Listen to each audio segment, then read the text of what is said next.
Kisah ini terjadi di daerah hulu Sungai Kapuas, Kalimantan Barat, sekitar 30 tahun yang lalu. Narasumbernya tidak terlalu ingat. Ya, kemungkinan sekitar antara tahun 1993 sampai 1995. Kita sebut namanya Zain. Usia Zain ini 23 tahun waktu ia merantau dari ibu kota provinsi ke kampung nan jauh di hulu Sungai Kapuas. Aneh memang, orang dari kota merantau ke kampung.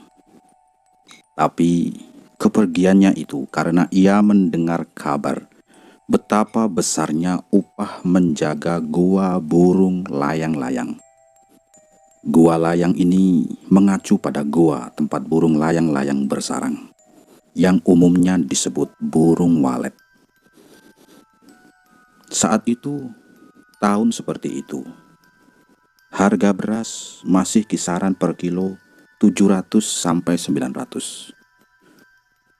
Kemungkinan gaji terbesarnya adalah 300 sampai 400 ribu pada waktu itu. Kalau dikuruskan di zaman sekarang, ya, gaji itu cukup besar. Nah, kembali ke sarang burung walet. Sarang burung walet ini memiliki nilai jual sungguh tinggi. Berbeda dengan sekarang, di mana burung walet ini dibudidayakan atau diternak. Dulu itu secara alami. Maksudnya zaman dulu ini, untuk mendapatkan sarangnya, orang-orang harus mencari di gua-gua. Dan di hulu Kapuas ini banyak gua sejenis ini. Dahulu memang orang mencari gua khusus berisi burung walet. Biasanya penemu pertama akan mengklaim gua tersebut.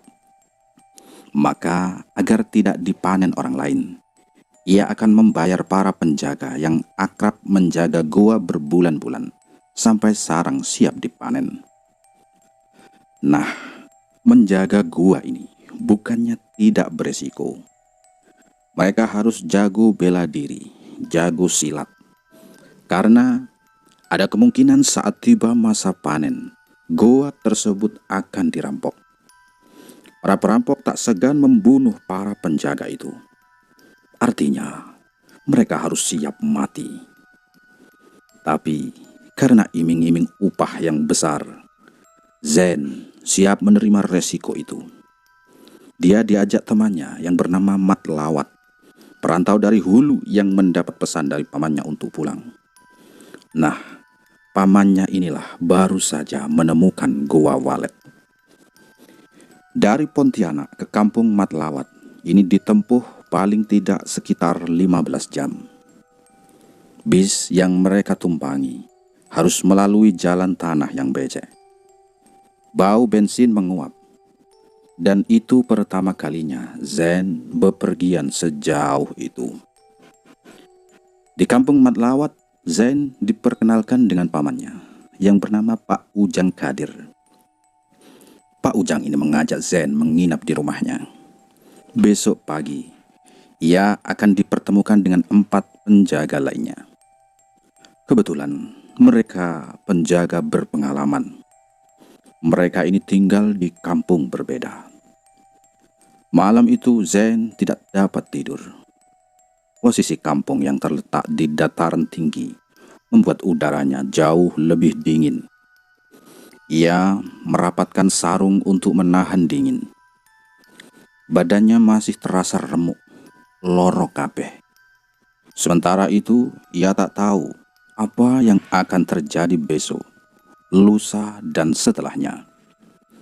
Dari balik dinding papan tercium aroma tembakau. Di luar, Pak Ujang dan Mat Lawat masih bercakap-cakap soal persiapan besok. Mat Lawat diminta sebagai penanggung jawab. Sebagai keluarga, tentu Mat Lawat adalah yang paling bisa dipercaya. Gua ini berbeda, Mat, kata Pak Ujang. Beda bagaimana, Pak Su? Tanya Mat Lawat. Pak Ujang menghisap rokok tembakonya dalam-dalam. Besok Pak Su ceritakan. Pak Su ini adalah sebutan untuk paman paling bungsu. Maka si Mat Lawat ini memanggil pamannya dengan sebutan Pak Su.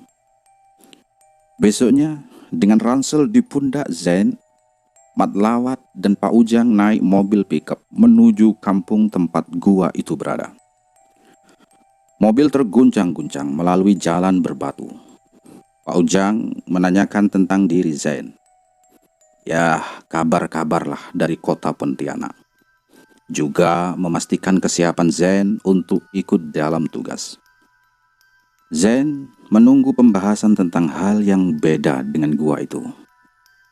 Tapi sampai pickup itu berhenti di sisi sebuah kampung, bahasan itu tak juga muncul. Ia ingin bertanya, namun takut dianggap lancang, telah mencuri dengar. Di sisi kampung itu telah menunggu 4 orang lain yang siap ikut menjaga gua layang, ya gua walet ini. 2 pemuda bertubuh tegap, 1 bapak-bapak penuh tato di badannya, lalu 1 pria tua berbaju serba hitam.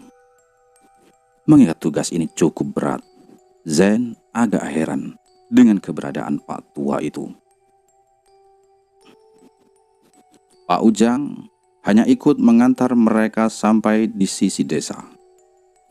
Dari sisi desa itu, mereka harus masuk ke hutan, melalui beberapa bukit, hingga kemudian sampai ke gua itu. Gua ini bukan gua biasa. Ada yang jaga di sana, kata Pak Ujang. Ya, yang lain mungkin sudah akrab dengan hal begituan. Tapi Nak Zain yang dari kota ini mungkin agak asing. Tapi tak apa. Di sini ada Aimidun. Aimidun yang akan menjaga kalian dari gangguan itu. Nah, kata-kata dari Pak Ujang ini menjawab rasa penasaran Zain.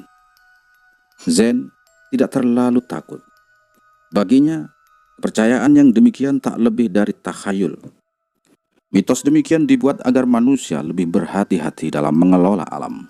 Ketimbang makhluk halus, ia lebih takut cerita soal rampok sarang walet.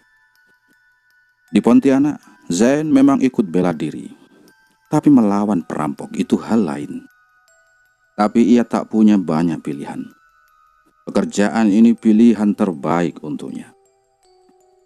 Maka berangkatlah mereka dengan berjalan kaki melalui hutan. Lewat ke kebun-kebun, kebun karet, bukit-bukit, lewat ladang, lalu nembus kebun lagi. Lalu sampailah ke hutan. Di hutan lalu ada bukit lagi. Zain tak habis pikir. Orang-orang itu bisa berjalan dengan cepat. Sementara ia sudah terengah-engah. Masih jauhkah? Tanya Zain pada Mat Lawat. Ndak lah. Sebatang rokok pun tak habis, kita sudah sampai ke sana. Martop, salah satu pria yang bertubuh besar, ikut menyahut. Ya iyalah, rokoknya dipegang nggak dibakar. Dan mereka pun tertawa semua. Kebun-kebun ini tak dijaga ya? Tanya Zain ketika melewati kebun durian. Ya tak ada. Yang punya hanya akan datang di musim berbuah. Lagi pula orang tak berani macam-macam karena rata-rata kebun di sini dipasangi sakang. Hah? Sakang? Apa itu, Mat? Ya, semacam jimat lah. Kalau ada yang usil, maka bijinya akan bengkak. Membayangkan kantung kemenyan yang bengkak atau biji buah orang yang bengkak membuat Zain bergidik ngeri. Ada-ada saja kepercayaan orang kampung, pikirnya saat itu. Hari beranjak sore saat mereka tiba di depan mulut gua. Mulut guanya tak seperti yang dibayangkan oleh Zain. Hanya ada lubang kecil yang muat 1 badan manusia.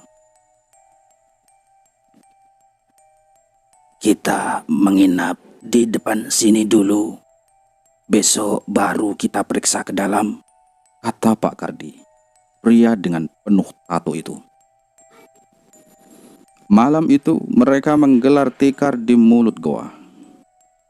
Udara dingin menusuk. Inilah yang akan dilalui Zen selama 6 bulan ke depan. Udara dingin berhembus, membuat bulu kuduk Zen ini berdiri.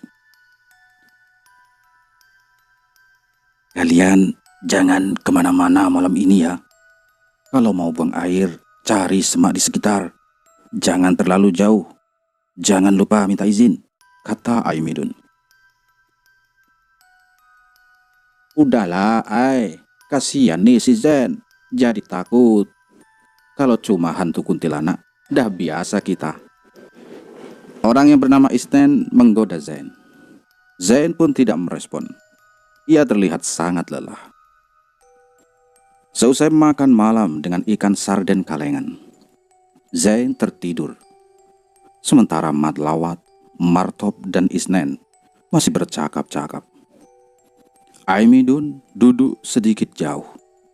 Duduk bersila sambil memejamkan mata. Pukul 3 pagi, Zen dibangunkan Matlawat. Zen masih setengah sadar saat Matlawat berteriak panik padanya. Zen, bangun Zen. Ada apa, Mat? Bang Kardi hilang. Kok bisa, Mat?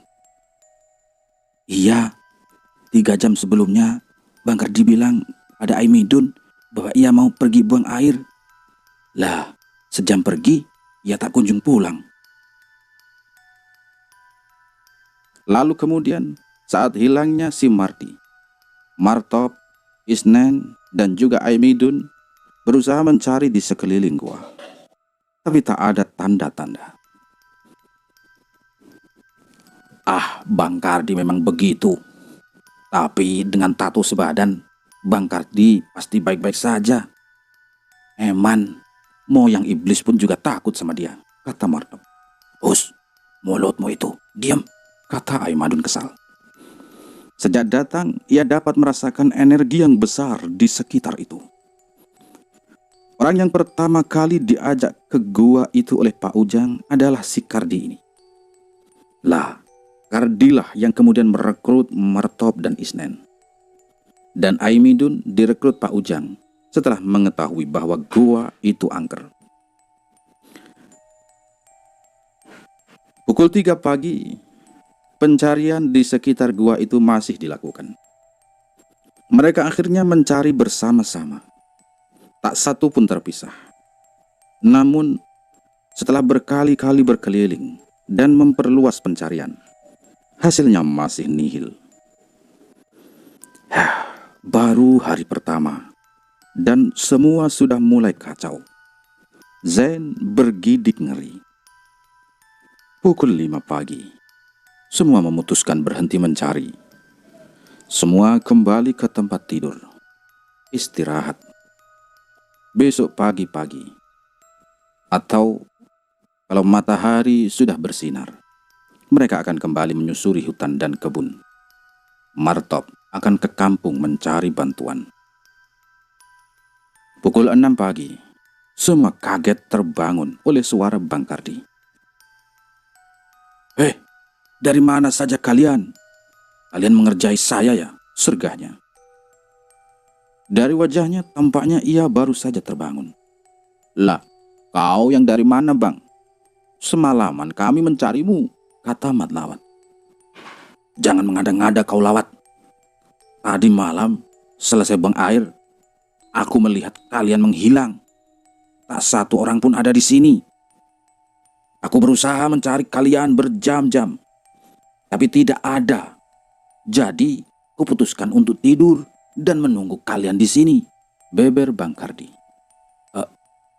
Aneh ya, aneh sekali. Bagaimana mungkin?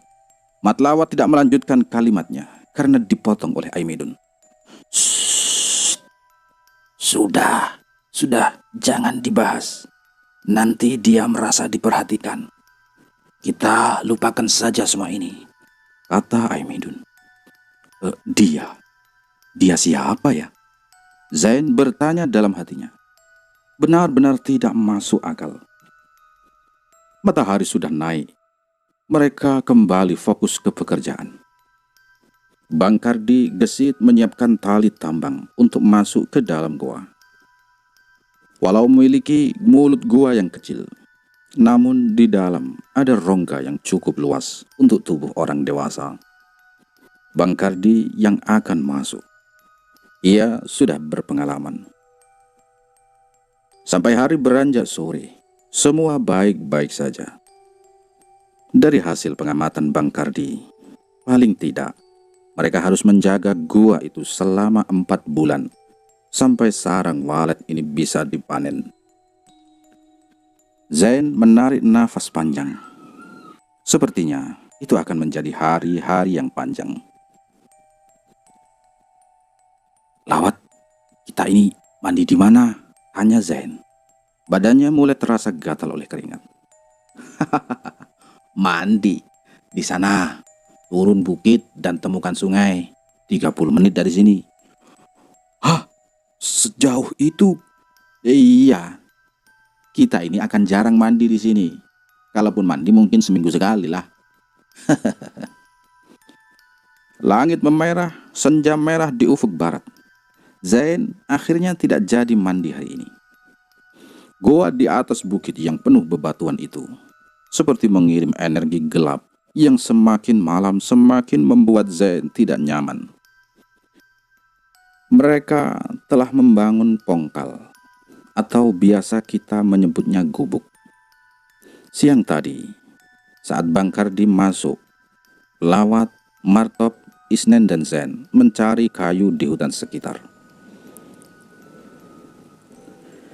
Kayu-kayu itu diikat dan didirikan hanya untuk tempat memasang atap. Masih beralaskan tanah, Zain pun akhirnya tertidur lelap.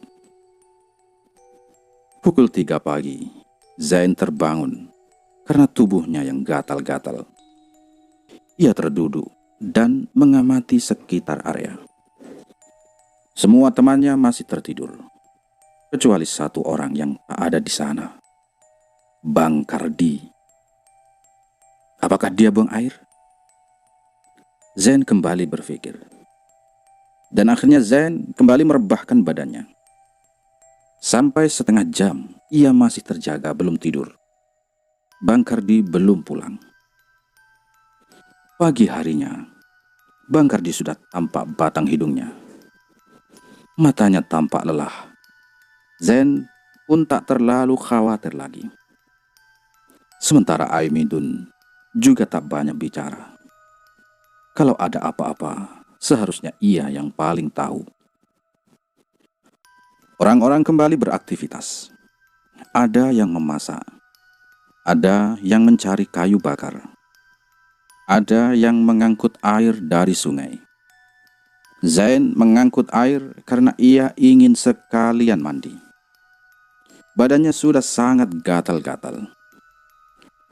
Zain pergi bersama Mat Lawat. Masing-masing membawa 2 ember atau 2 timba.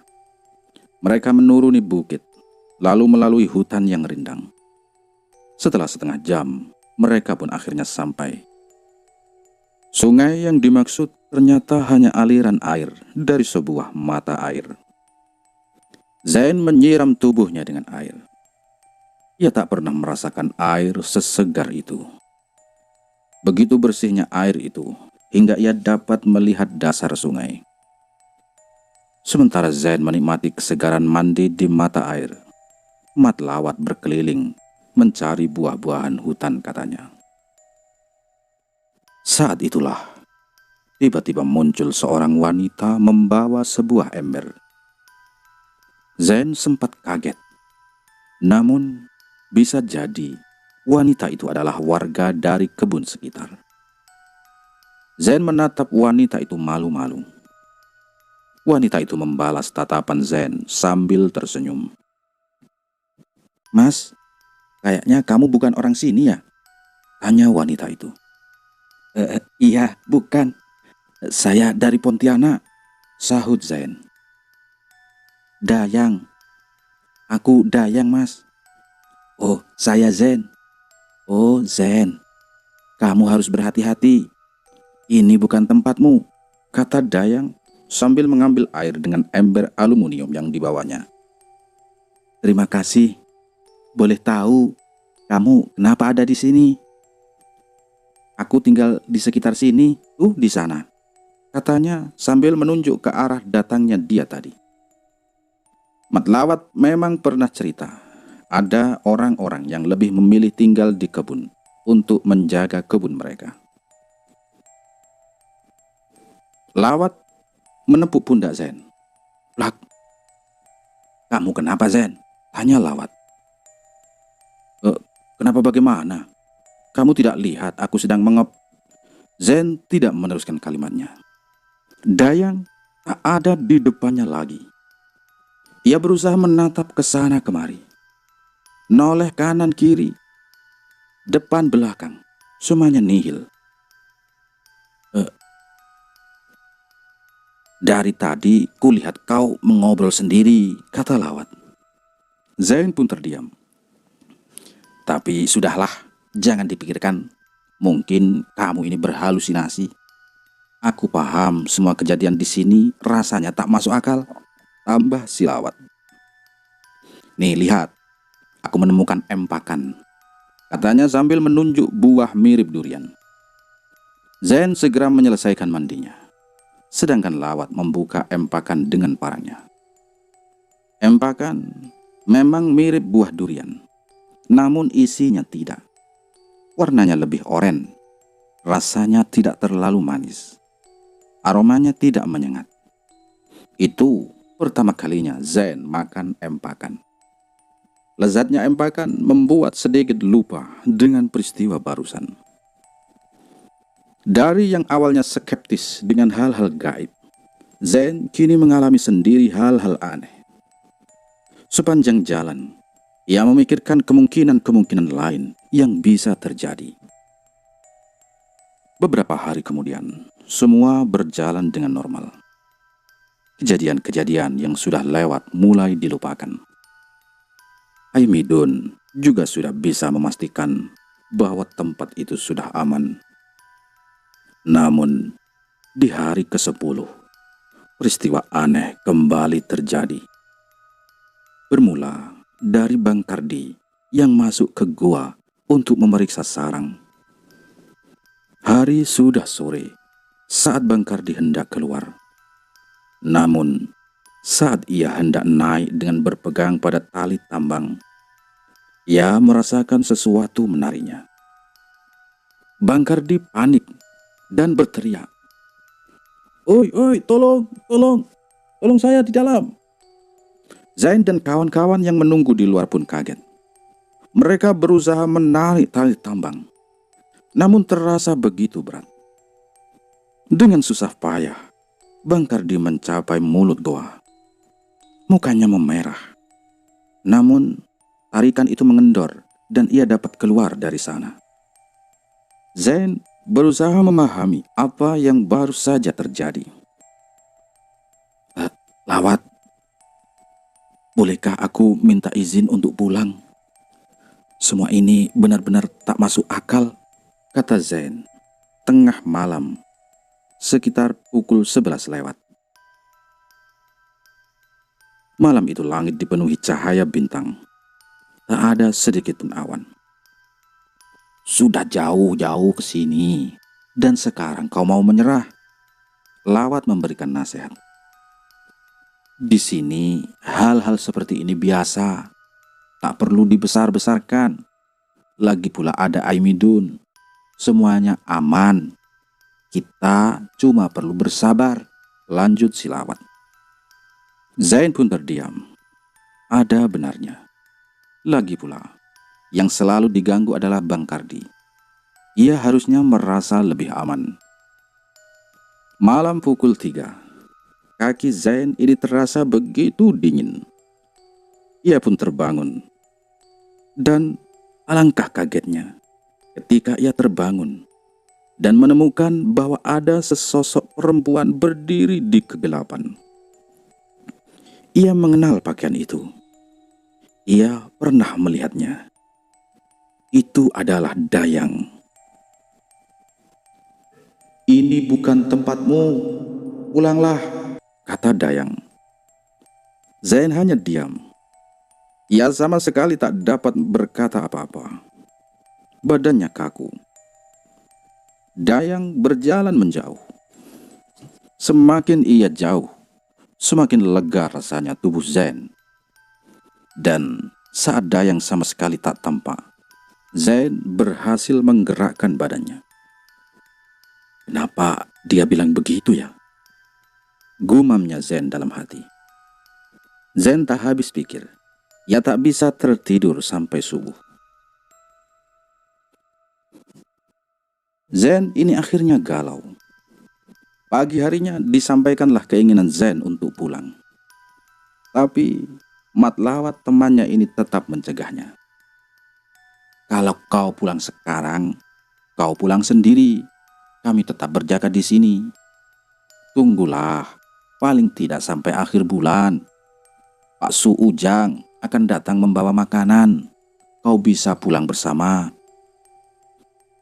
Benar juga ya, pikir Zain. Ya, kalau pulang sendiri, Zain ini bisa saja tersesat. Sungguh dilematis. Tapi tak banyak pilihan. Yang bisa ia lakukan hanya tetap tinggal di sini. Tapi Zain butuh kejelasan apa yang sebenarnya terjadi. Saat yang lain sedang istirahat siang, Zain menemui Ai Midun yang sedang merokok di bawah pohon tak jauh dari gua. Kau pasti menyimpan banyak pertanyaan, bukan? Kata Ai Midun. Bara tembakau yang terbakar tertiup angin. Mungkin susah dimengerti. Tapi begitulah Tuhan menjaga alamnya agar tetap seimbang. Agar manusia tak sembarangan.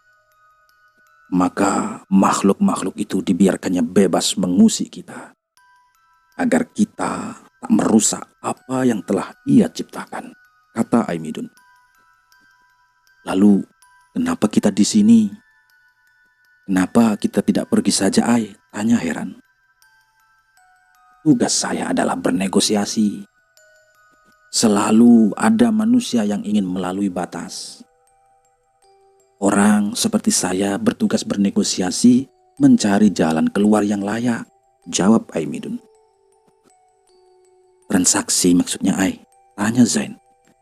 Ya, kira-kira begitulah. Berarti ada pertukaran dong, tanya Zain. Benar. Lalu, apa yang kita tukar? Tanya Zain penasaran. Itu urusan saya, kau tenanglah. Semua akan baik-baik saja. Ai Midun meyakinkan. Dada Zain sedikit lapang, sedikit lega. Ia merasa lebih tenang. Zain terbangun lagi pada suatu malam pukul 3. Ia seperti mendengar suara Dayang memanggil-manggil. Zain, Zain. Suara itu terdengar lirih. Zain berusaha mencari sumber suara. Suara itu seperti terdengar dari mulut gua. Zain memberanikan diri untuk mendekat. Suara itu semakin jelas.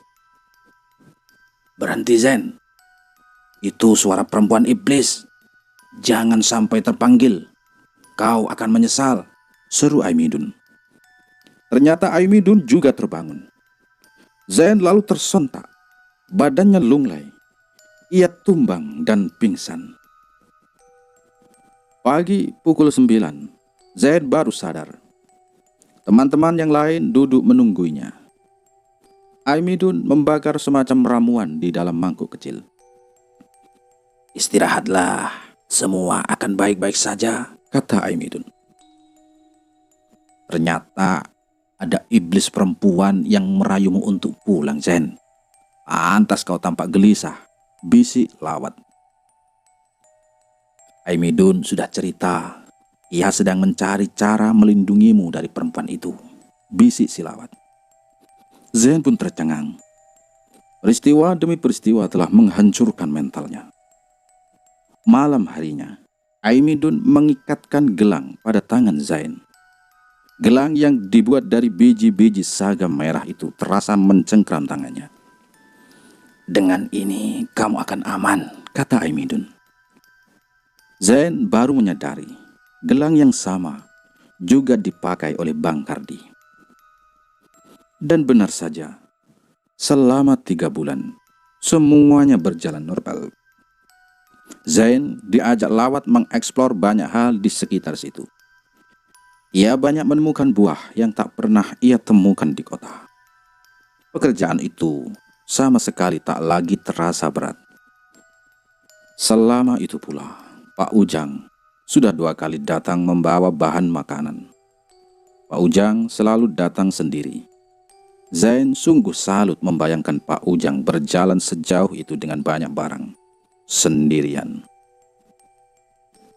Oh iya, orang Hulu memang terbiasa bawa barang menggunakan keranjang yang digendong.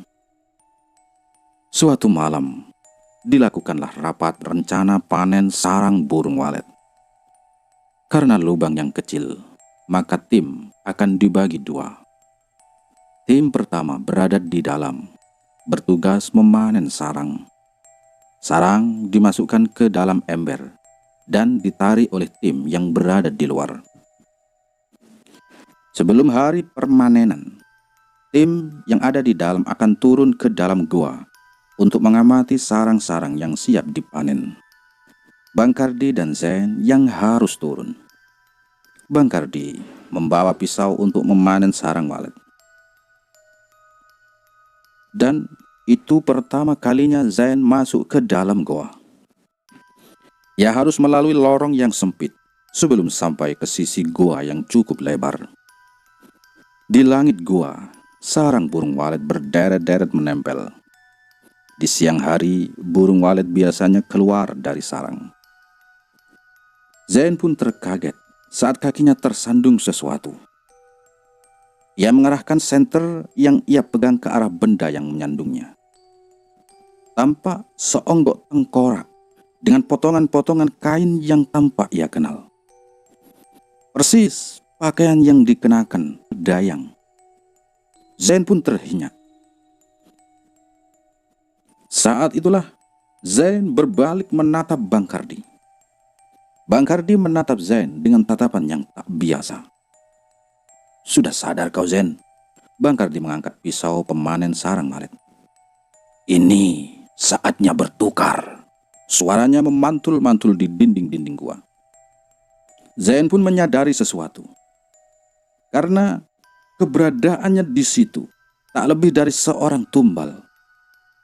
Bulu kuduknya berdiri. Tak pernah terbayangkan nasibnya akan berakhir di sebuah goa di antah berantah. Tubuh besar Bang Kardi berlari ke arahnya. Dengan jurus silat yang ia punya, Zain berusaha menghindar. Namun Bang Kardi tak kalah lincah. Satu sabetan mengenai lengannya. Darahnya mengucur. Tapi walau demikian, kini Zain balas menerjang. Tinjuannya mendarat ke wajah Bang Kardi. Tubuh Bang Kardi sempat oleng. Zain tak dapat lari kemana-mana. Yang dapat ia lakukan hanya melawan. Bang Kardi pun bangkit. Pisau ini butuh darahmu. Saya ini butuh nyawamu, katanya berang. Ia menyerang Zain. Zain menghindar tapi terlambat. Kaki Bang Kardi menghantam perutnya. Zain meringis kesakitan. Saat itulah Bang Kardi menikam pundaknya berkali-kali. Zain pun tertunduk. Darah mengalir di sekujur tubuhnya. Malaikat maut seolah-olah sudah berdiri di hadapannya. Saat itulah Zain teringat seseorang. Zain menarik lepas gelang di tangan Bang Kardi. Begitu pula gelang di tangannya. Suasana mendadak hening. Tak ada suara apapun. Terdengar tetes air perlahan mendekat. Wajah Bang Kardi memucat. Saat hendak menikam Zain untuk yang kesekian kalinya, tiba-tiba tangan Bang Kardi tertahan. Dayang berdiri di sana. Darahmu, Kardi, yang akan mengalir di sini. Darahmu. Suara Dayang berubah. Bukan seperti suara yang pernah Zain kenal. Bangsat kau Dayang, kenapa kau tidak pergi dari sini? Kaulah yang meninggalkan aku di sini. Sekarang kau yang akan tinggal bersamaku. Pisau di tangan Bang Kardi pun terlepas. Dayang memegang dada Bang Kardi. Matanya terbelalak. Maka sekian detik kemudian, seperti orang mabuk kendaraan, Bang Kardi memuntahkan darah dari mulutnya. Tubuhnya kejang, lalu tumbang. Zain hanya terpaku menatap kejadian barusan. Sebenarnya apa yang terjadi? Tanya Zain dalam hati. Dayang pun mendekat. Kau akan tahu, Zain. Zain seperti sedang berdiri di gua yang sama. Tapi di depannya tampak seorang mirip Bang Kardi dengan tato yang lebih sedikit, sedang mencekik Dayang. Di belakangnya, Aimidun yang tampak lebih muda berdiri mengamati. Lalu, semua kembali gelap. Pukul 7 malam, Zain terbangun. Ia tiba-tiba berada di sebuah gubuk di tengah kebun. Seorang nenek tua menungguinya. Luka-luka Zain diikat dengan kain bekas dan dilapis daun-daun. Sudah sadar kau, nak? Nenek itu menemukan Zain di sore tadi, pingsan di depan gubuknya. Ia baru saja balik dari ladang. Karena letak rumahnya yang jauh dari pemukiman, ia memutuskan untuk merawat Zain. Cucunya yang berusia belasan tahun segera bergegas menghubungi petugas desa di kampung.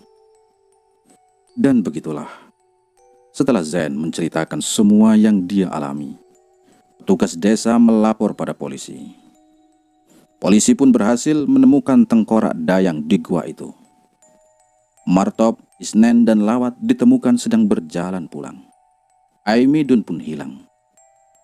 Martop, Isnen, dan Lawat sama sekali tak tahu menau tentang rencana Bang Kardi dan Aimidun. Orang lain yang kemudian ditangkap adalah Pak Ujang. Pak Ujang tahu keberadaan gua itu dari Kardi.